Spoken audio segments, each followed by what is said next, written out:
Assalamualaikum warahmatullahi wabarakatuh. Apa kabar semuanya? Semoga kalian dalam keadaan sehat walafiat dan senantiasa dalam lindungan Allah Subhanahu wa taala. Amin ya rabbal alamin. Marilah kita memulai pembelajaran hari ini dengan sama-sama membaca basmalah. Bismillahirrahmanirrahim. Jika pergi ke padang pasir, kalau pulang jangan lupa berlabuh. Jika kita ingin menjadi pintar, belajarlah dengan sungguh-sungguh. Alhamdulillah, kali ini kita sudah masuk tema 4, sehat itu penting. Nah, untuk pelajaran bahasa Indonesia, di tema ini kita akan belajar mengenai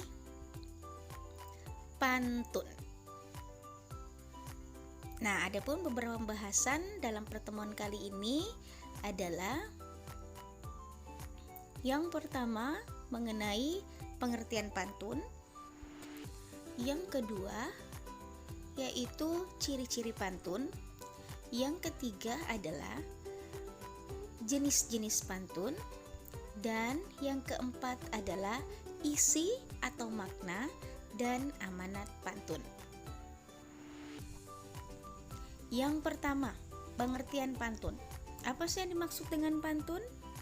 Pantun adalah seni merangkai kata yang digunakan untuk mengungkapkan perasaan seseorang mengenai suatu kejadian atau peristiwa yang dialaminya.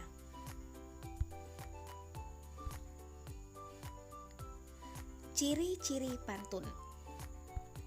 Yang pertama yaitu berima ABAB atau AAAA. Nah, apa tuh yang dimaksud dengan berima ABAB atau AAAA? Nanti kita akan bahas lebih lanjut ya. Ciri yang kedua. Jadi ciri yang kedua dari pantun adalah terdiri atas 4 baris dalam satu bait. Ciri yang ketiga yaitu baris pertama dan kedua merupakan sampiran, sedangkan baris ketiga dan keempat merupakan isi. Dan untuk ciri terakhir dari pantun yaitu setiap baris terdiri atas 8 sampai 12 suku kata.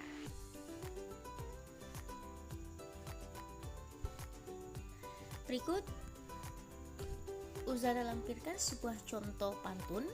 Kita akan mengidentifikasi pantun tersebut berdasarkan ciri-ciri pantun yang sudah Ustazah jelaskan pada slide sebelumnya. Nah, yang pertama tadi ciri pantun yaitu berima ABAB atau AAAA. Nah, bagaimana sih caranya menentukan pantun tersebut berima ABAB atau AAAA? Sekarang perhatikan Ustazah jelaskan. Hari Minggu pergi ke dokter gigi. Pergi ke sana bersama Fanya. Mari kita hemat energi, gunakanlah secukupnya. Nah, perhatikan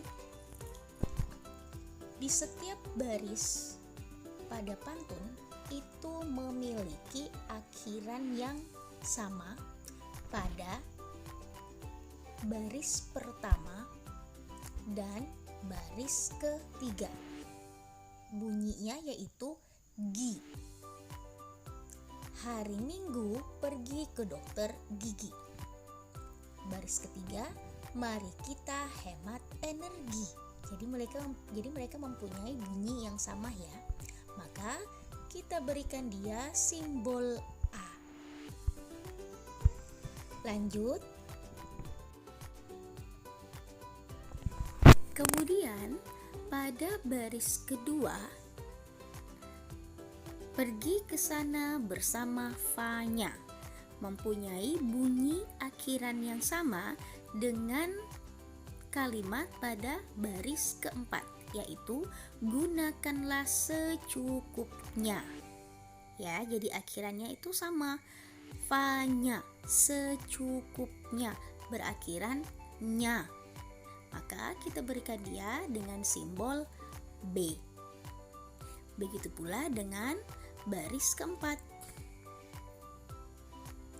Jadi pantun tersebut memiliki pola rima yaitu AB AB. Sudah paham? Jadi baris pertama itu mempunyai bunyi yang sama dengan baris ketiga. Baris kedua itu mempunyai bunyi yang sama dengan baris keempat. Baik, Ustazah berikan satu contoh lagi. Kita akan identifikasi pantun berikut merupakan pola rima AB-AB ataukah AAAA. Ada yang bisa tahu? Ada yang sudah bisa menemukan jawabannya? Oke, baiklah, coba perhatikan. Bunga bersemi banyak merekah, tempat bermain sehewan lebah. Siapa orang suka sedekah, pasti hidupnya semakin berkah.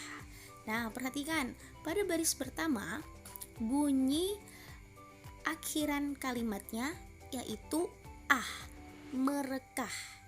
Ya, sama dengan bunyi pada akhiran di kalimat ketiga yaitu sedekah kah.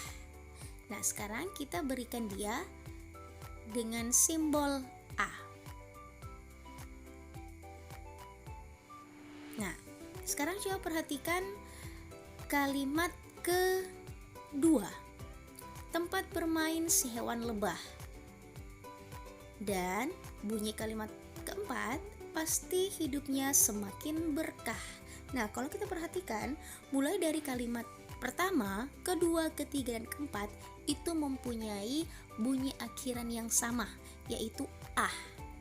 Maka kita berikan mereka simbol yang sama pula, yaitu A. Karena akhir bunyi pada ujung kalimat itu mempunyai bunyi yang sama.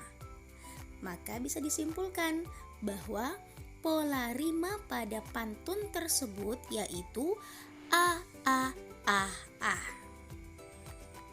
Oke, sudah paham sejauh ini?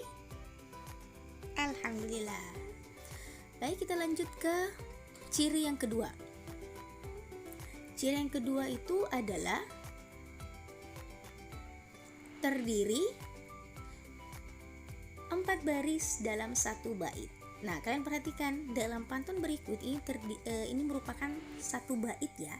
Jadi pantun yang ada di hadapan kalian ini merupakan pantun yang terdiri atas satu bait. Nah, sekarang kita hitung sama-sama apakah betul dalam satu bait tersebut terdiri atas 4 baris. Nah, hari Minggu pergi ke dokter gigi merupakan baris pertama. Lanjut, pergi ke sana bersama Fanya. Baris kedua, mari kita hemat energi merupakan baris ketiga. Gunakanlah secukupnya merupakan baris keempat. Jadi dapat disimpulkan bahwa dalam pantun ini terdiri dari 4 baris dalam satu bait. Oke, lanjut ke ciri yang ketiga. Apa tadi ciri yang ketiga? Ya, betul sekali. Jadi dalam ciri ketiga itu bahwa baris pertama dan kedua merupakan sampiran. Ya, jadi hari Minggu pergi ke dokter gigi, pergi ke sana bersama Fanya merupakan sampiran dalam sebuah pantun. Kemudian pada baris ketiga, mari kita hemat energi, dan baris keempat, gunakanlah secukupnya merupakan isi dalam sebuah pantun. Ya, jadi saya ulangi, pada baris pertama dan kedua dalam sebuah pantun itu disebut dengan sampiran. Kemudian pada baris ketiga dan keempat itu merupakan isi pantun atau baris isi dalam sebuah pantun. Lanjut, Ciri terakhir dari sebuah pantun yaitu terdiri dari 8 sampai 12 suku kata. Sekarang kita hitung sama-sama apakah benar dalam setiap baris itu terdiri atas 8 sampai 12 suku kata. Perhatikan pada baris pertama. Hari Minggu pergi ke dokter gigi. Ada berapa suku kata yang terdapat dalam baris pertama? Hari Minggu pergi ke dokter gigi. Ya, jumlah suku katanya yaitu 11. Lanjut, yang kedua. Pergi ke sana bersama Fanya. Pergi ke sana bersama Fanya. Jumlah suku katanya yaitu 10. Baris yang ketiga. Mari kita hemat energi. Mari kita hemat energi. Nah, jumlah suku katanya yaitu 9. Baris terakhir, gunakanlah secukupnya. Gunakanlah secukupnya. Nah, jumlah suku kata yang ada pada baris terakhir yaitu 8. Ya, jadi sudah selesai, jadi sudah sesuai ya. Ciri terakhir dari pantun yaitu terdiri atas 8 sampai 12 suku kata dalam satu kalimat. Oke, sudah paham mengenai ciri-ciri pantun? Sekarang kita lanjut ke jenis-jenis pantun. Nah, jadi jenis-jenis pantun itu terbagi atas 2 ya. Nah, yang pertama yaitu jenis pantun berdasarkan usia pembuatannya. Yang pertama, berdasarkan usia pembuatannya yaitu pantun kanak-kanak. Berisi pengalaman yang berhubungan dengan kehidupan masa kanak-kanak. Misalnya keceriaan atau kesedihan seorang anak. Contoh dari pantun kanak-kanak, kesana kemari burung melanglang, di langit luas saling berterbangan. Hati siapa yang tidak senang, ayah pulang membawa banyak jajanan. Nah, itulah tadi contoh dari pantun kanak-kanak ya. Kemudian jenis pantun berdasarkan usia pembuatannya yang kedua adalah pantun muda. Mengisahkan pengalaman atau kehidupan masa muda dan biasanya berkaitan dengan perkenalan. Contohnya, nasi goreng tabur bawang, makan dulu untuk sarapan. Dalam hidup mesti berjuang, jangan sampai putus harapan.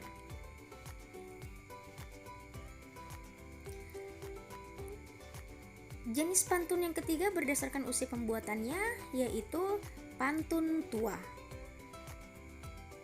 Biasanya berisi nasihat atau pesan dari orang tua kepada anaknya. Contoh dari pantun tua yaitu berkicau indah burung tekukur, numpang mandi dekat sumur, siapa orang pandai bersyukur, hidup akan semakin makmur. Nah, itulah tadi jenis-jenis pantun berdasarkan usia pembuatannya. Sekarang kita masuk ke jenis pantun berdasarkan isinya. Yang pertama yaitu pantun nasihat. Berisi pesan atau arahan agar seseorang berperilaku baik sesuai dengan norma atau aturan yang ada. Contoh dari pantun nasihat yaitu paling enak makan ikan teri. Terinya beli di Pangandaran. Virus corona harus dihindari dengan cara rajin cuci tangan.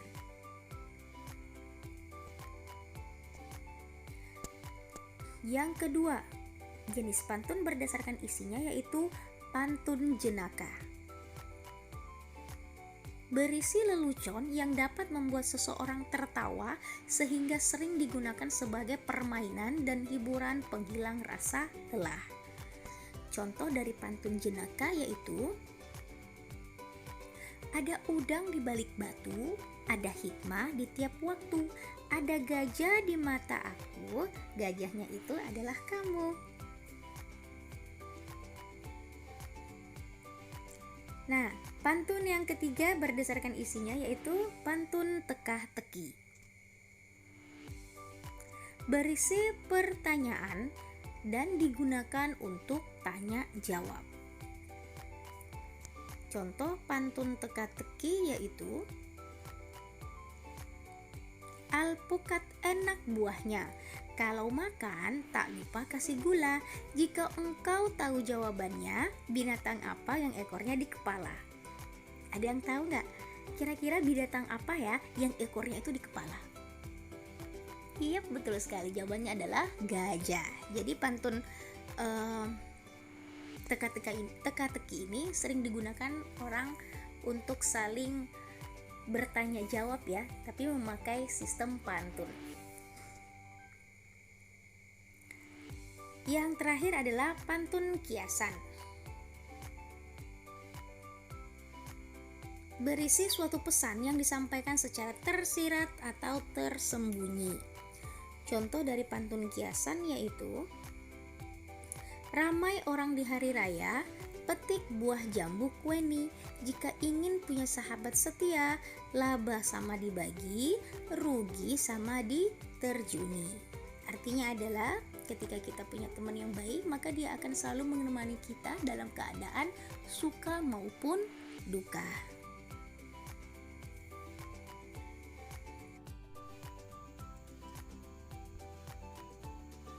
Sekarang kita masuk ke dalam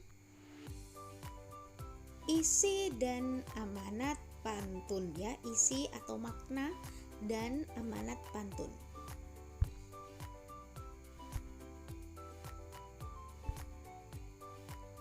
Isi atau makna pantun adalah tujuan dibuatnya pantun tersebut yang dapat ditemukan di baris ketiga dan keempat pantun. Jadi isi pantun atau makna pantun ini bisa kalian temukan di baris ketiga dan keempat pantun ya. Jadi kalian bisa menemukan isi atau maknanya, kemudian kalian tulis dengan menggunakan kata-kata kalian sendiri.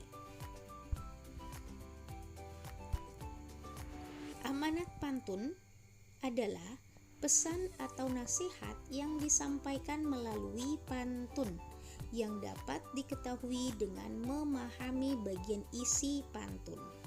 Jadi untuk menentukan amanatnya, kalian cukup memperhatikan dengan baik-baik bagian isi pantun.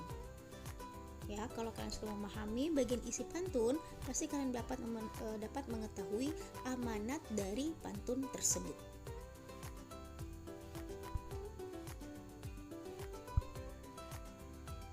Nah, sekarang Ustazah lampirkan sebuah contoh pantun. Kita akan cari bersama-sama kira-kira isi pantun atau makna dari pantun tersebut apa ya, dan amanatnya yang mana. Oke, coba kalian perhatikan baik-baik. Di atas pohon ada sarang lebah. Lebahnya berdengung saat lewat. Ayo makan sayur dan buah agar kekebalan tubuh jadi kuat. Nah, kira-kira ada yang tahu tidak ya? Isi atau makna pantun tersebut apa? Nah, cara menentukannya adalah kalian memperhatikan baris ketiga dan keempat, karena baris pertama dan kedua itu merupakan sampiran. Ingat ciri-ciri pantun, baris pertama dan kedua itu merupakan sampiran dalam pantun, kemudian baris ketiga dan keempat merupakan baris isi. Jadi untuk menentukan isi pantun atau makna pantun, perhatikan baris ketiga dan keempat. Ayo makan sayur dan buah agar kekebalan tubuh jadi kuat. Nah, untuk menentukan isi atau makna pantun, kalian bisa membuatnya dengan menggunakan kata-kata kalian sendiri. Jadi, isi atau makna dari pantun tersebut adalah ajakan makan sayur dan buah agar tubuh jadi kuat. Jadi, isi dari pantun tersebut itu merupakan ajakan ya, ajakan kepada kita agar kita itu makan sayur dan buah sehingga membuat tubuh kita itu jadi kuat. Itu isi atau makna dari pantun tersebut. Sementara untuk amanatnya, kalian perhatikan isi pantunnya. Nah, jadi amanat dalam pantun tersebut adalah dengan makan sayur dan buah dapat meningkatkan kekebalan tubuh. Jadi amanatnya itu ternyata dengan kita memakan sayur dan buah dapat meningkatkan kekebalan tubuh. Nah, itu isi dan amanat dari pantun tersebut ya.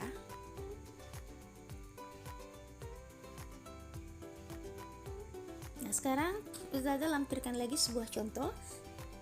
Kira-kira kalian bisa menentukan tidak ya, apa sih isi atau makna dari pantun berikut dan amanatnya apa?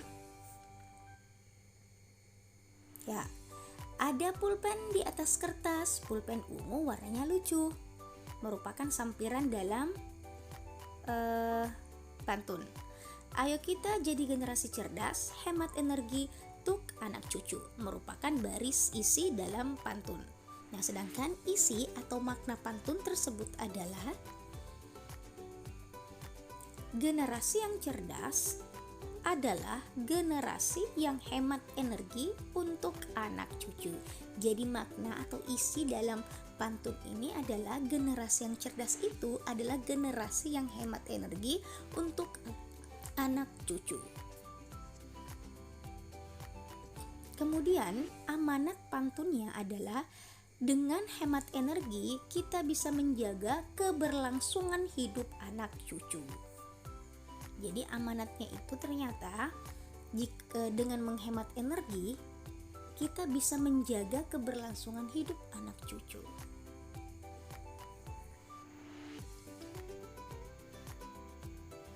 Nah, itulah tadi terkait cara menentukan isi dan amanat pantun. Nah, cukup sekian pembelajaran kita kali ini. Ustazah harap kalian bisa memahaminya dengan baik. Ustazah akhiri. Assalamualaikum warahmatullahi wabarakatuh.